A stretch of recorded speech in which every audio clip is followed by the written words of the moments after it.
Hello students, this is Dr. Henry and I'm your instructor for OAD 103 Intermediate Keyboarding. This video is part 3 of Advanced Table Features. So hopefully you've watched videos 1 and 2 and now you're ready to continue with me in this third part. At the end of video number 2, we learned how to recalculate. All right, so the last things in this particular tutorial or simulation is sorting, okay? And so in here, it talks about sorting on a single column, and then it talks about sorting on multiple columns. So let's learn how to sort a table on a single column.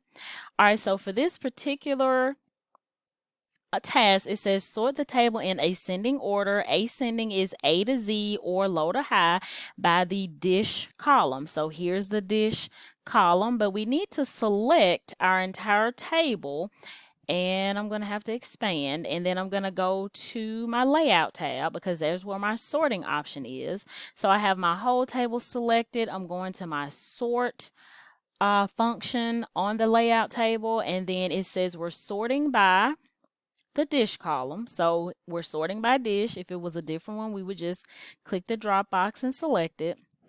And it says ascending order. Notice by default, ascending is already selected. So once those things are correct, all we do is click OK, and it sorted our table. Now, the other one I want to show is how to sort on multiple columns, because that is one of your simulation tasks. So I'm going to go to that one. And here it says we're going to sort the table in ascending order first by the nationality column, and then in descending order by dish. So remember, ascending is A to Z or low to high. Descending is Z to A or high to low.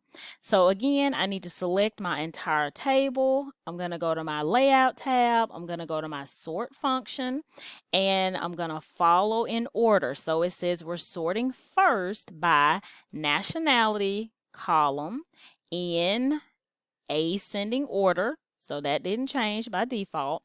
Then it says and then, so secondly, in descending order by the dish column. So I need to in the then by dish column, and then it says descending order. Once those selections have been made, I click OK.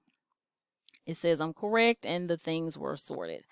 And I believe with the 3 videos, we have finally covered all the different types of tasks that you do in this particular simulation. I do want to again remind you of the resources. So you have your ebook as a resource. You have the Word tutorial in Blackboard as a resource. You have the help function in a Word, in a blank Word document as a resource. And then you also have me, your instructor, Dr. Henry, as a resource. So hopefully these things were helpful to you. Thanks again for watching. And this has been Dr. Henry, your instructor for OAD 103. Have a good one. Bye.